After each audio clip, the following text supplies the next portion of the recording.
Coming to you from a derelict hotel.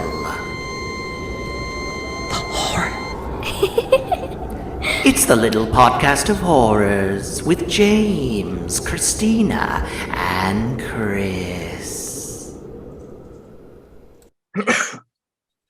That's a great way to start. I'm going to just start it with the cough. Sorry. There's the intro. Just Thank you. I had to get that out. Hey, everybody. Welcome to Little Podcast of Horrors. I'm Chris. I'm Christina. Yeah, I'm James. And that's James. We took a little break for Thanksgiving. Apparently, we had some fans missing us, wondering, like, where are you guys? We got some emails and stuff. So sorry about that. I should have announced. It's my bad. But we're back now to bring you tales that should... You'll get these episodes when we give them to you. Wow. Oh, my God. Wow. That's the spirit. There you go, buddy. Yeah. You take what we give you when we give it to you. Little Podcast of Horrors as a whole does not share the same sentiments as James. Little Podcast of Horrors doesn't share We're not with any him. of my opinions, actually. So don't just ignore me. But we're back now. We're back now to continue our tales of untold horrors that may shock you, thrill you. I don't know. All Tickle the above. you. What? Tickle you. May tickle you, in which case that's creepy. So Christina is going to be sharing the story again for this episode. So Christina, you had take it away, Christina.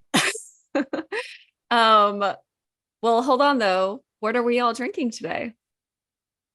Coffee. Coffee. Okay, he's gonna be wide awake for this story. It has been a coffee day. So, but to make up for it, because like Friday nights, I did like a special event at a local brewery, Liquid Brewery, where they had like 8 beers that I tasted.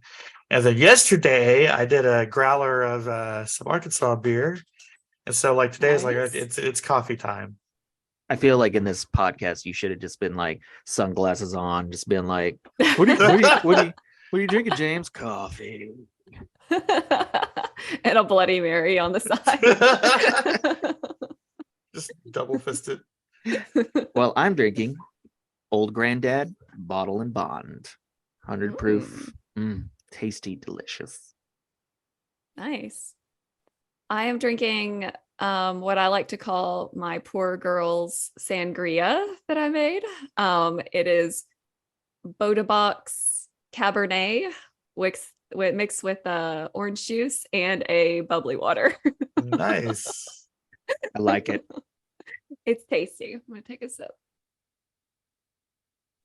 Mine's not. Mine is neat, and so I'm having to sip this very carefully. My coffee had creamer.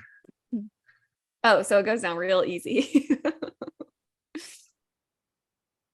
Okay, so my story today is about the 8-day bride, Christina Ketterwell. I do want to do a trigger warning here because there's mention of suicide and sexual assault in this story.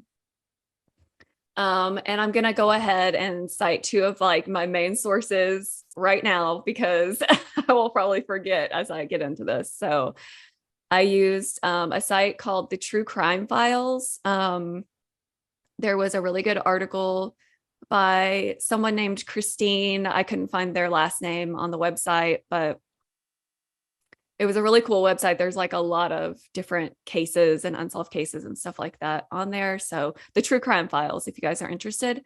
And the article was called The Unsolved Murder of Christina Kettlewell. And I think I said her last name Ketterwell. Sorry, I can't speak. Kettlewell. That is her real name. Okay. Anyway. So you're Christina telling a story about a Christina sourced from Christine. A Christine, yes, exactly. And then I also watched a really good video on YouTube by the channel They Got Away with Murder. The video was called A Honeymoon for Three, The Death of Christina Kettlewell, 1947. Really good. Oh, If so you- this is a very old murder. Not as old as we've done, but okay. Yeah. But again, trigger warning, there's mention of suicide and sexual assault. So I want to warn everyone if they're sensitive to that kind of content. Okay. So let's get into it. So on May 20th, 1947, in Severn Falls of Severn, Ontario, the body of 22-year-old Christina Kettlewell is found dead, lying face down, drowned in roughly 9 inches of water. Okay. So let's talk about Christina Kettlewell. All right. So she was born Christina Cecilia Moken in Toronto, Ontario on August 7th, 1925. Her parents were Casimir and Mary Moken. They were Polish immigrants and devout Roman Catholics, which becomes important here in a little bit. Christina worked as a clerk at the Bank of Nova Scotia. She was super liked. By all accounts, she was described as like this lovely, honest, happy girl. She was super pretty, just really likable. She was in a relationship with Jack Kettlewell for 3 to 5 years. So some of the information I saw said 3 years, but they met in 1942. So I wasn't sure if they started dating in 1942 or they just met and then waited to date a couple of years, but anywhere from 3 to 5 years.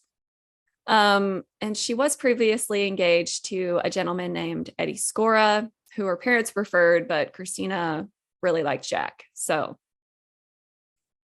just a quick note about Jack. He was born John Ray Kettlewell in 1921. So just a couple years older than Christina. He was an Army veteran. He was drafted in 1943, so only a year after he actually met Christina. So let's talk a little bit about their relationship. So Christina's family did not approve of Jack or his close friend, Ronald Berry, who is also important in the story. So Christina's family didn't like Jack because he wasn't Catholic.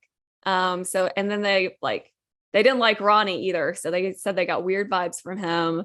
They thought he was overbearing and spent way too much time with Christina and Jack. So like if Christina and Jack were together, so was Ronnie. He was like their third wheel constantly.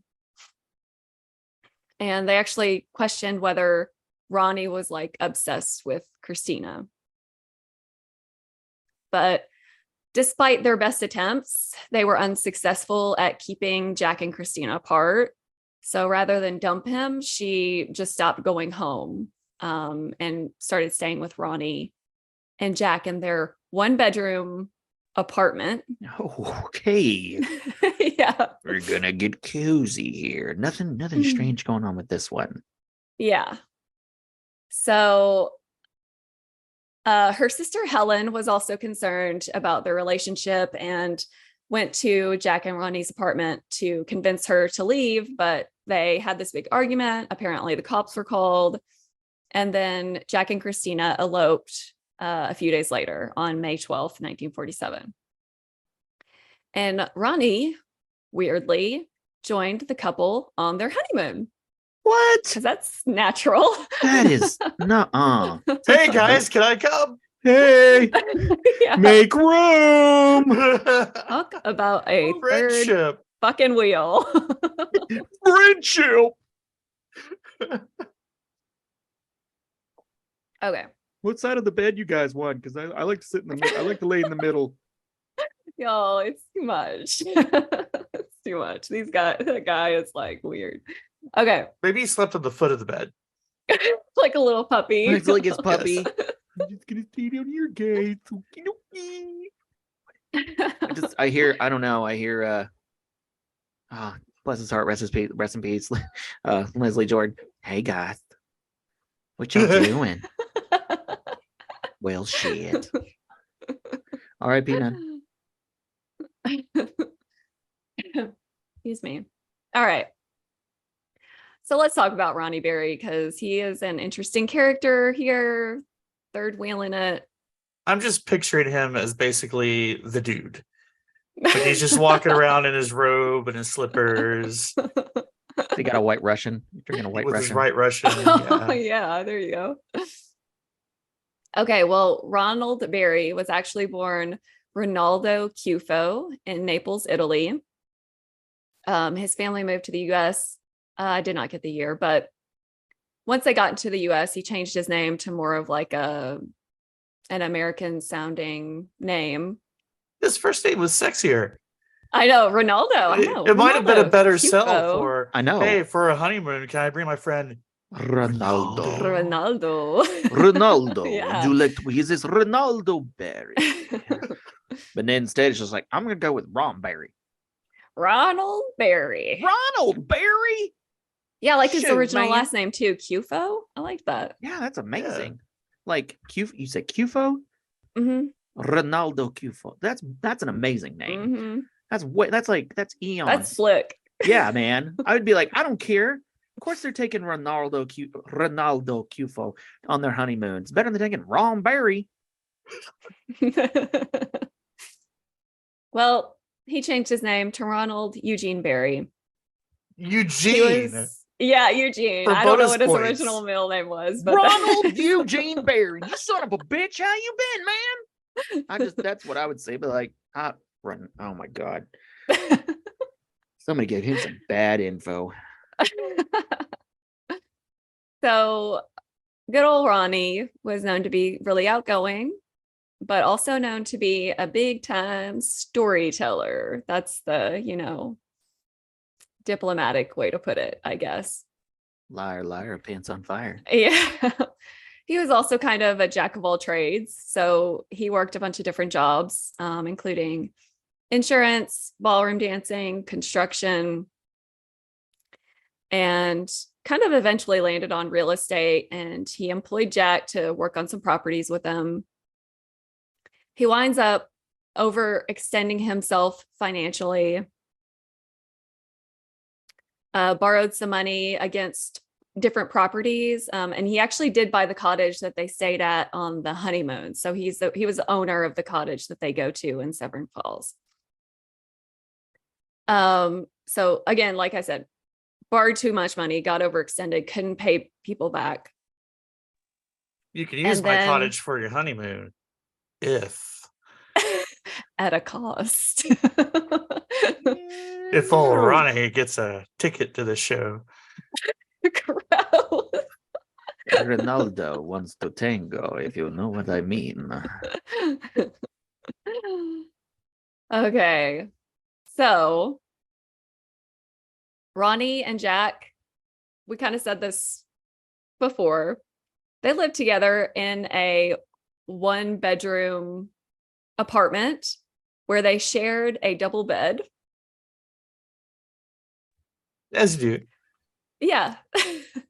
And then another note about Ronnie, super excited. Jack and Christina wanting to get married and like helped with all the preparations. And obviously we know he joined them on their honeymoon. Okay. So let's talk about the crime. It's already giving me heebie-jeebie vibes. Yeah, dude is weird. Listen, I'm not maligning like people that are polyamorous or anything like that. Like, Yeah, This no, is that's Ronaldo's different. crime That's yeah, was no. being That's- too sexy. You're too sexy. Yeah. I should also say too, like if this had been a polyamorous relationship, that's If this fine. had been Ronaldo, it would have been a much sexier story, and we would have not taken issue with it. But since Ronald had to get involved in something murdery, Yeah, since Ron Eugene Berry decided to get involved, Yeah. this is a totally different story now.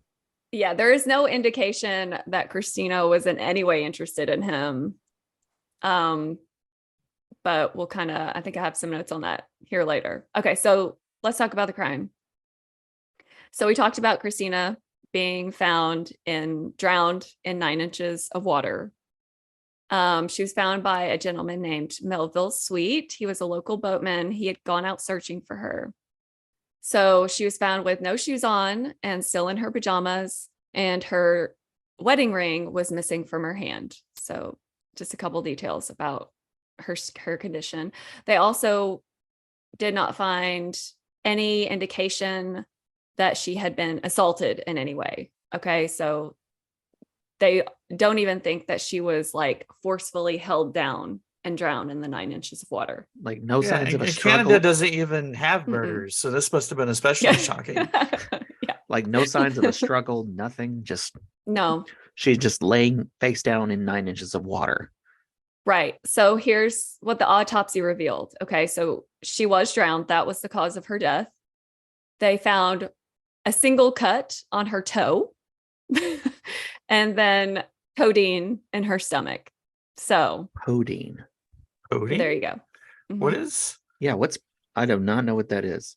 So codeine. Codeine. believe I it's thought like you a- said. codeine. Yeah. I Okay. thought you said podine. I did Okay. too. No, I that's know just me codeine. and not able to speak. Codeine. Okay. So they did determine that she hadn't been assaulted. Like there were no signs of a struggle, anything like that. All right. So here's the deal. Ronnie claims he left that cabin that they went to, right? They stayed at a cabin on the water.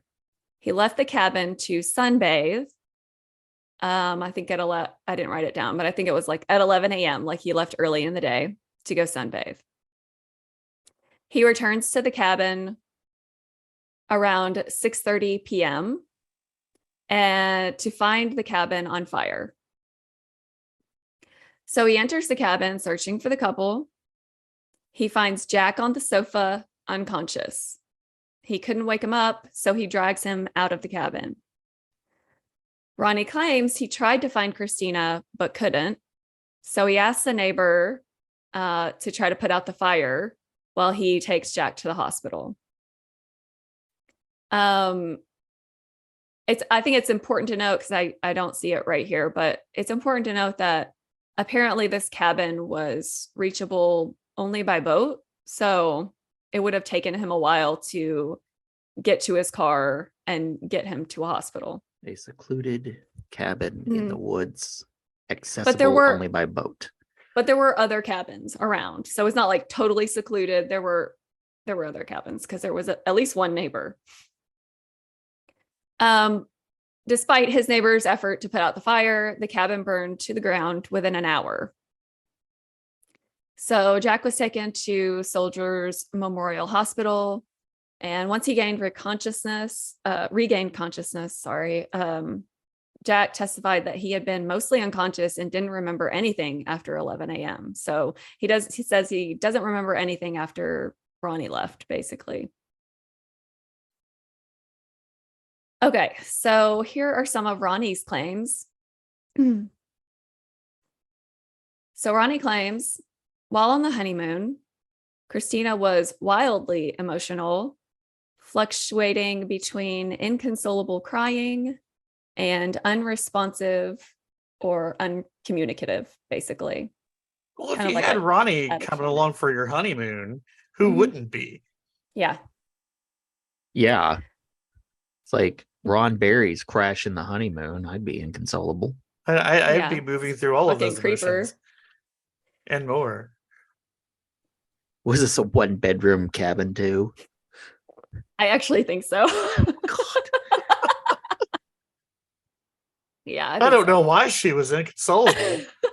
Must be those crazy woman emotions. Yeah. Yeah, that's the story. She's obviously gone crazy. So Jack, though, he says that he doesn't recall this behavior at all. Like he never saw her acting this way. But Ronnie says, well, I kept it from Jack so it wouldn't ruin his honeymoon. So Ronnie He kept it also from Jack, who's So- also there in the 1-bedroom cabin. So yeah, where they're So all she's together. only upset when Ronnie's around. Yep, sounds like it. Suspicious, huh? And she's inconsolable. Jack walks in. Ron like jumps up in between them, like, "Hey, Jack! Whoa, what's up, guys? How you? Look over here. Look over here! Look at that! Whoa! Get yourself together, woman!" He's like, look what I can do. Okay, so Ronnie, bizarrely, also had in his possession notes supposedly written by Christina. So the first suicide note is addressed to Ronnie, dated April 6th. So a little over a month before the death. So in the letter, she admits to poisoning Jack and herself. The second suicide note is addressed to Ronnie as well. She again claims to have poisoned Jack and herself. And I didn't write it in here, but the reasons she gives in those two notes is because she thinks that he doesn't actually love her and is like he's just using her basically for sex or whatever, flights of fancy. I mean, you're always spending your time with Ronnie, and you even invited him to her honeymoon. I mean, so she has a right to be suspicious. Kind of. They've been sharing a double bed. Sometimes he watches from the closet while wearing the Superman costume. Yeah, yes. It's strange. I don't know. So, we've got some really unsuccessful poisoning attempts and they were never medically treated as far as I could tell. So very light poisoning. Like, I didn't totally get that detail. Like, so she attempted to murder him twice and herself, yet they didn't even need medical treatment and were fine afterward. I don't know. See, the I don't know how poisons go-to work. should have been to poison Jack and Ronnie. I mean, If anybody is asking for it, yeah. I mean, I wouldn't falter. No. Little Podcast of Horrors in no way, shape, or form, necessarily James's reviews do not reflect those other members of Little Podcast of Horrors. We do not support poisoning of any kind. We do not support poisoning of any kind, even if it's light. Even if it's light poisoning, it's just a little light cyanide. In this situation, I could support it a little. No. The third wheel Ronnie here showing up on your honeymoon. It's just called boundaries, man. It's It's called having boundaries, not here's a little poison in your cup. I just said I couldn't blame her. It wasn't saying I endorse it. Just couldn't blame her. Okay. So the third suicide note is addressed to the landlady of that apartment that she goes to stay in with Jack and Ronnie. I did not take down her first name, but their last name is Thomas. So it's a married couple, Mr. and Mrs. Thomas, that own the property. That's their landlords. Okay. So the third suicide note is for some reason addressed to the landlady. And Christina supposedly gave it to Ronnie to mail the day before the honeymoon. And here's an excerpt from the suicide note to the landlady. Ronnie is in the boat outside somewhere. By the time he gets back, everything will be all over with. He must be afraid something would happen because he is staying an extra day to make sure we go back to Toronto with him. Okay, so we have 3 suspicious suicide notes that Ronnie has in his possession. There was handwriting analysis done on all 3 letters, and experts, by like what they can tell, think that she was the legitimate author of each of those letters. Okay, so Ronnie testified that in July 1946, Christina borrowed $2,000 from him, saying she was being blackmailed by 4 men who sexually assaulted her during a church dance. And so he wound up paying her a total of $12,000 over a couple of months period. That is a lot of money for 1946. Yeah, so today that would be about $185,000. Good Lord. And it's kind of like, well, where did he get that money? Because he was overextended already. So okay. Yeah, that's a little fishy. It's like he's already extended, but he's giving you the equivalent of over $186,000. hmm Yeah, it's Okay. sus. It's because he kept Ronaldo as a stripper name. Oh, okay. There we go. Hello. You said he did ballroom dancing. Yeah, boys got to eat.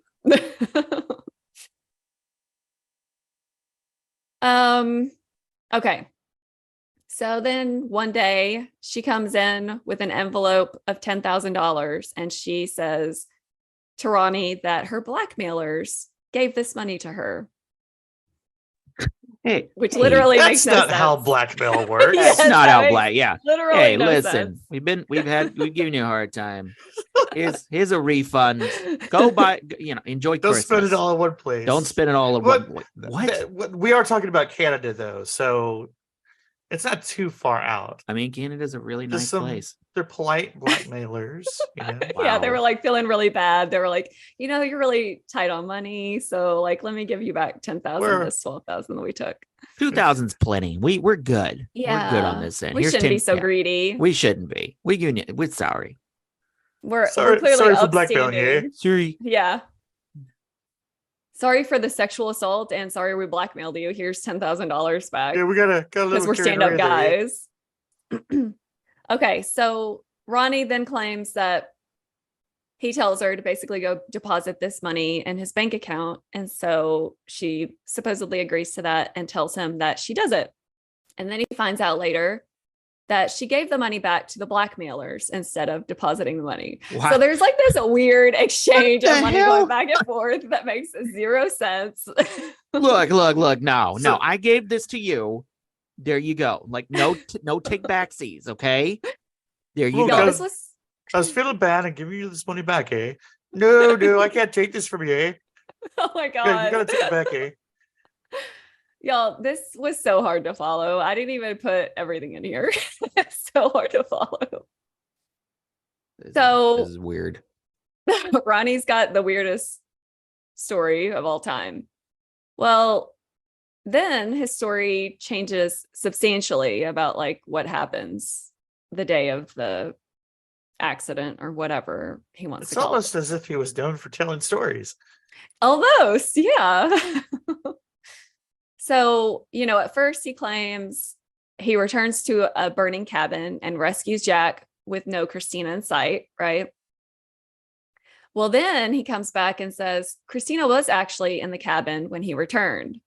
When he returned, he was so alarmed that Jack was unconscious and Christina wasn't responding to Ronnie when he was trying to ask her what was going on with Jack. So he removes Jack from the cabin.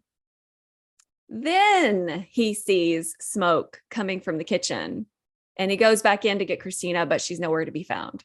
So his story changes in a pretty major way So about the house. So when he how gets the in, events 'cause that- transpired. so it's not on fire when he goes in there to grab Jack. Well, he just didn't Yes. notice. He just didn't know. Like, Or that, his second I'm version going- of the story. hey, what's going on with Jack? Is he okay?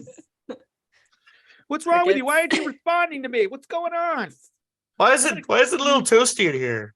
I'm gonna carry him out. We're in Canada. I think maybe the fresh air is gonna help him. Oh shit! The place is on fire. How did I miss that? Oh no! Yeah. So that's a pretty huge change in his version of events, like alarmingly different. I didn't notice the raging fire in the one Yeah. bedroom cabin that we were staying Yeah. in. Mhm. He was just up in this little bitty corner that I just wasn't looking at. Okay. So that's Ronnie's weird version of events and some of his random details he decided to give investigators about the weird exchanges of money that make no sense. And the suicide notes. Let's not forget those. Okay. So her sisters, Christina had two sisters, Helen and Sophie. They actually came out and claimed that Jack and Ronnie were drugging her and actually kidnapped her. So they apparently had reported it to the police, but the police said, oh, she's 22. She's an adult. We can't do anything about it. Like she's been drugged and kidnapped and you can't do anything about it because she is an adult. Anyway. But Christina had told her sisters that she had felt like on 2 occasions ill after eating at the men's apartment. She told a friend that she was actually afraid of them and that they were both criminals and crooks, I think was the word that she actually used, was crooks. And so the police are like, look, there's no such thing as an adult napping. It's kidnapping. You're not Yeah. a kid, so we can't Come investigate on. it. Sorry. That's how Well- we police up here in Canada. I'm just Well, this is weird because it's just like her parents are all like, we don't like these guys. And then her response is, I'm gonna run away with them, but I don't trust them. I think they're criminals. But you know. yeah, What? it sounds like the drugging and kidnapping is actually a lot more likely, considering some of those, like her parents not liking them. Like, it doesn't seem like if she actually thought that they were criminals, she would go and move in with them. For real. Okay, so she also reported, I believe it was to her friend, I didn't write it, but I think it was to her friend, that she had woken up one day naked after being unconscious at their apartment, and she had lost 2 days of time. So she was unconscious 2 days and was stripped naked. Okay. Yeah, That is very So- alarming. very extremely alarming. And this is kind of a detail with no conclusion, but she did visit her ex-fiance Eddie right before the elopement. So I guess kind of theorizing that maybe she was having a change of heart and trying to reach out to somebody, or not change of heart, but like actually just trying to reach out to somebody. Okay, so the autopsy results had shown that she had codeine in her stomach, right? So, her landlord testified, Mr. Thomas testified that he kept codeine in a plain box in his house. So they think that that's where the codeine came from. But he said that Christina wouldn't have been likely to know what the tablets were because it was in like a plain box, right? It wasn't in like a labeled pill bottle. He did say, however, that Ronnie would know because he picked the codeine prescription up for Mr. Thomas. And Mr. Thomas also testified that Christina was concerned about Ronnie joining them on their honeymoon, saying that something bad might happen. And the Thomases both went on to state that Christina didn't owe Ronnie money. Like, you know, she was given all that money for her blackmailers from Ronnie. That's his claim. But the Thomases said, no, she didn't owe that loser money. He owed her $200. And another detail just about Ronnie, because he is a character. So a psychiatrist did analyze Ronnie and determined that he was a pathological liar. Oh, And good. he What a also shocker there. yeah, shocker, right? He also seemed to very much enjoy the attention drawn due to the inquest into her death. So he was like really enjoying the limelight. All right, so let's get into the two main theories here. So the first theory is suicide, which is what Ronnie put forth because he had the three suicide notes that she supposedly wrote. And that's the only evidence. There, like, no family members were coming in and saying she was suicidal. There was nothing like that. It's really just Ronnie saying she was suicidal. And here are these notes that I happened to save from the burning house for some reason. Okay. And then obviously the second theory is murder. So Ronnie murders her, or Ronnie and Jack together plotted her murder. So here are the motives put forth by the Crown in Canada. So during interrogation, Jack admits to having an intimate relationship with Ronnie for many years. You don't So- say. Yeah, remember the one-bedroom apartment with a double bed he and What? Ronnie shared? Yeah. Like, okay, be gay, but let's not kill people. reals. So Ronnie also confirms they had an affair, but claimed it was brief and ended a long time ago. But we know Ronnie is full of shit, so I would believe Jack. Jack's family was actually surprised when he married Christina because of his relationship with Ronnie. They were so close. And then, the cabin was out in Severn Falls. So locals in Severn Falls said that the two men went out to that cabin frequently together and seemed like they were like together, like a couple. Yeah. I think I know. I have a theory of what happened with this. Yeah. So But here's I'll the say money motive. So we know Ronnie had overextended himself, borrowing money from multiple individuals because his business was failing. So he actually took out an insurance policy on the cabin that he purchased, and has named Jack as the beneficiary. And then Ronnie took out 2 life insurance policies on Jack and Christina, both worth $5,000 a piece. So if they had both died, he would have gotten $10,000. And then it also offered a double payout if they died in accidents. The surviving spouse would receive all the money. So in today's terms, like roughly, he was set to get about $150K off some debts here. Okay, so here are some things that we know. So we know we do have 3 suicide notes. And that in the notes, she does claim to make attempts on Jack's life in her own. Okay, those are things that we have, and handwriting analysts said the letters were written by Christina. But it is fishy that Ronnie was in possession of all 3 letters and rescued them from the fire, like we said. Also, it's just weird to like poison. Anyway, the poisonings are just bizarre. Okay, anyway, so the blackmail claim was supported by a letter Christina had written to a friend, and that she owed Ronnie $15,000. But that's it. The letter refers to an incident where she ran into like 4 sex maniacs, quote unquote, but no mention of like an actual sexual assault. Again, though, these suicide notes are fishy. I feel like that letter is fishy as well. Especially if they were drugging her, or she could have written them under duress. Exactly. That's what it sounds like to me. That Especially she with was 3 of probably them. forced. Yeah, Yeah. she was probably forced yeah. to write those. I feel like, yeah. And then she's drugged up.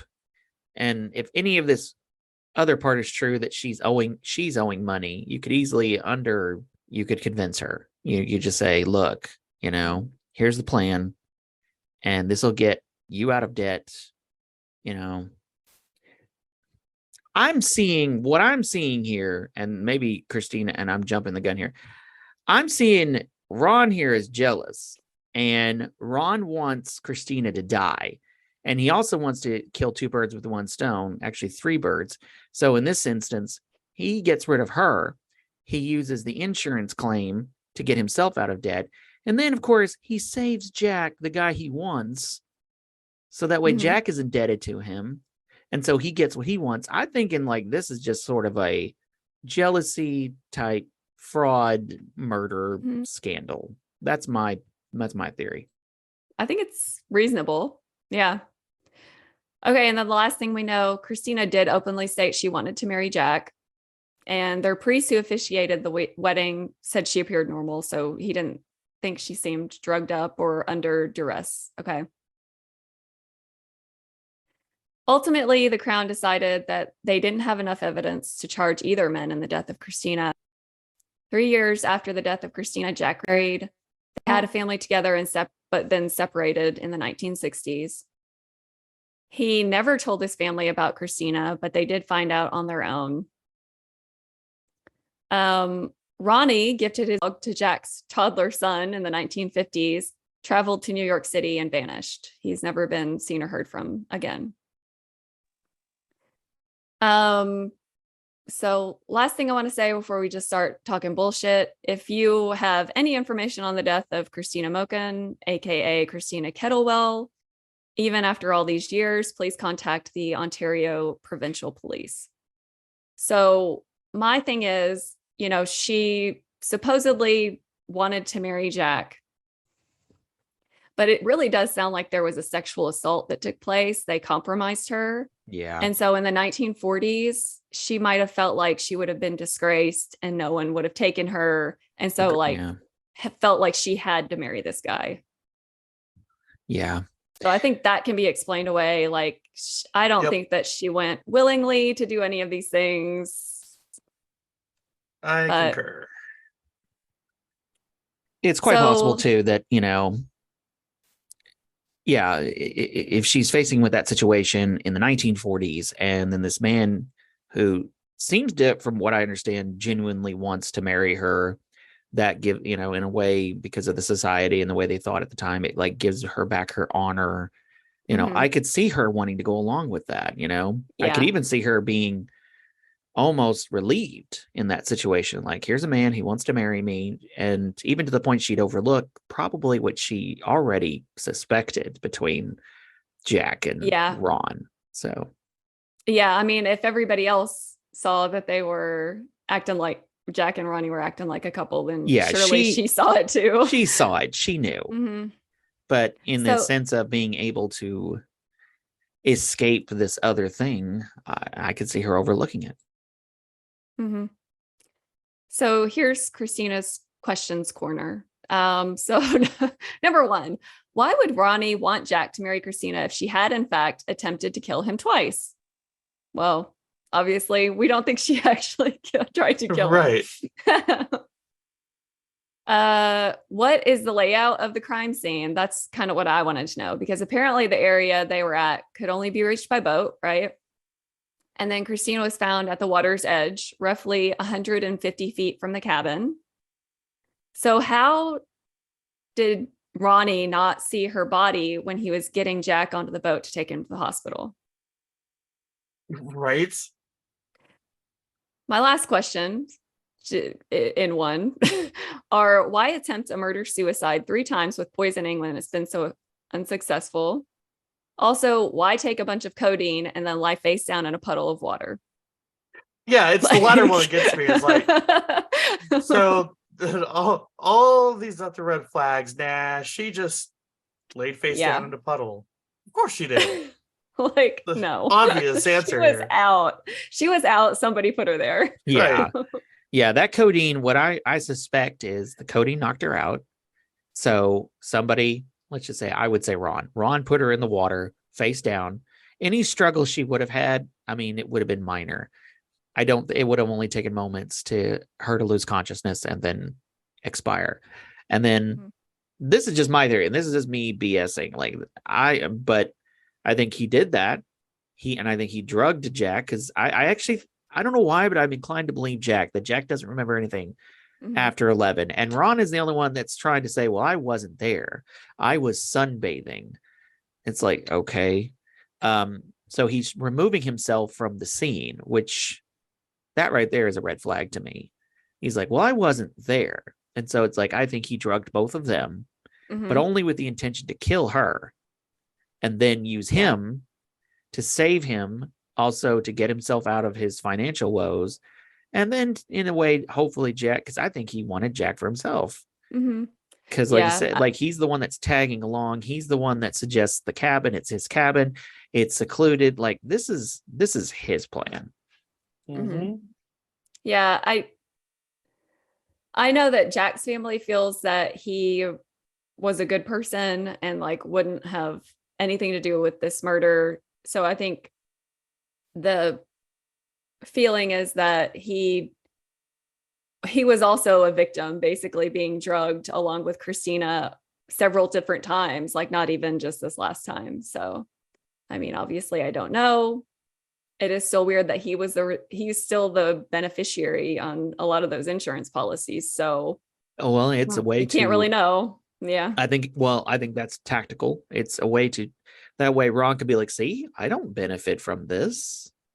Yeah. It was Maybe Jack. so, yeah. But then it's like, who did he save? He saved Jack. And so Jack's indebted to him. And so he's like, Yeah. I think that was why. Well, and apparently Ronnie was really overbearing. So if he's like the dominant, aggressive one in the relationship, Exactly. he's probably forcing Jack to do things that he doesn't want to do, maybe. Yeah, that's what I'm thinking. Well, that was a bummer, as usual. Yay! But the thing is, it is, and you know why it's a bummer? Because we care. Mhm. You know, like because this we're might not psychotic. this may have been 1947, but that girl was innocent. You know, she was a person. She was somebody's daughter, somebody's sister. She did not deserve to die like that, and that's why it's a Yeah. bummer. And that's why we Well- talk about these things. Plus the dynamic of what likely happened with the boys, and Mhm. you know, whatever she said probably wouldn't have been believed, you know, including like, Lord, Exactly. this Yeah. isn't a kidnapping, we're not looking into this. It's like that's Well, yeah. that could have been told like yesterday, and Mhm. Yeah, like that kind of stuff still goes on all the freaking time. and it's as wrong then as and it's as wrong now as it was then. So, and I can't help but wonder, you know, her sisters were the ones that reported to police that her sister was being drugged and kidnapped. If her dad had known that and been the one to report it, would it have been investigated a little differently? Yeah, Right. it probably would have. Yeah. You know, it's and it's like what's frustrating is we don't learn. This keeps happening over and over again. Christina is just one of countless innocent victims, women in that situation that didn't have to die. They died needlessly, have only somebody had just listened. But because it's a woman and not a man, here we are. Mm-hmm. And another innocent person dies. So whatever happened to Ronnie? he disappeared. Oh, that was the last line. Yeah. Ronnie Oh. gifted his dog to Jack's toddler in the 1950s. Oh, to and Jack's then- toddler. Okay, I was thinking Yeah. it was Jack that disappeared. Okay, No, So Jack Ronnie didn't disappeared. disappear. yeah, Jack was a family man, like had good relationships. Got it. Ronnie was the outsider, and he bounced to New York City and vanished. Wait, Yeah. so Jack eventually remarried Yeah. Yes. and had a family. Yeah, Yeah. I think you kind of went off for a second there. Yeah, I think your camera went off. So I'll repeat it though. So like 3 years after Christina died, he remarried. And they did have kids together. But he and his wife did separate in the 1960s. Yeah. And he apparently never told his family about Christina.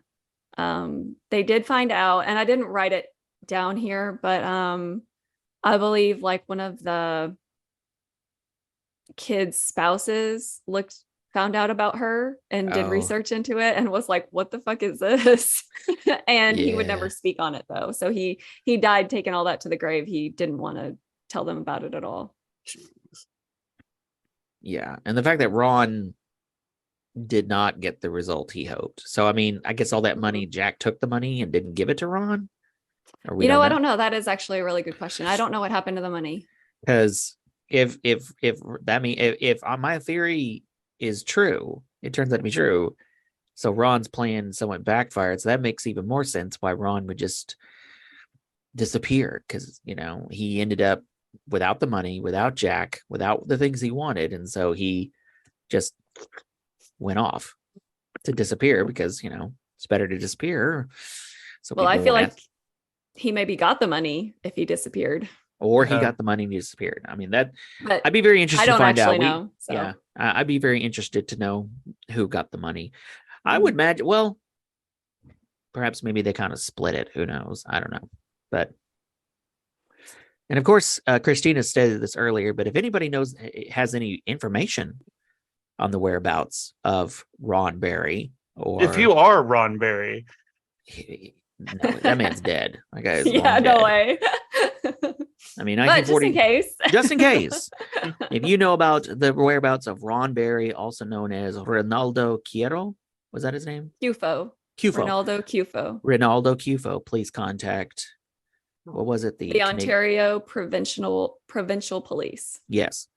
Please do. And my All right. condolences that go out to the family of Christina and Jack. And all, you know, all of them, my condolences go out to them.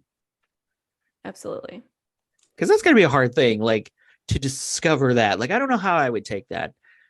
Finding out, oh, my dad, my grandfather, my great-grandfather, he was involved in this unsolved murder or Huge death. scandal. Yeah. Like, what? That's a hard thing. That's a hard thing to deal with. And they didn't charge him, but his name was never really cleared, like, obviously, because it's unsolved and we're still talking about this. So yeah, it's not going to be in the same senses of like his name is Mudd, which is goes back to Dr. Samuel Mudd, that was all part of the Lincoln conspiracy. But still, the family themselves, they know this and they're going to have to carry that. And that's not easy to know that. Yeah, it's like, oh, wow. Okay. Yep. All right. Well, that is the story of the 8-day bride, Christina Kettlewell. The end. ...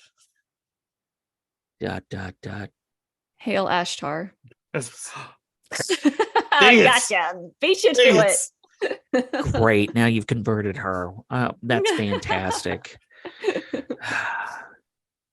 Hey, Ashtar's a lot more happy-go-lucky than this mess. Oh, wait. So we got to do our normal thing. If you have any personal, spooky, unsolved stories, you can email them to us at littlepodcasthorrors@gmail.com. We are also accepting donations now. So if you want to support us so that we can continue to make this crazy content, please feel free to do so. Thank you to those who are already supporting us. We appreciate you big time. And we have a website now, right? It's in progress. It's in progress. Oh, it's in progress. It's in progress. But yes, and that you could see it, but I wouldn't recommend it. Yeah. We're getting I haven't it there, even guys. touched it. I've been working on it. But that concludes episode 9.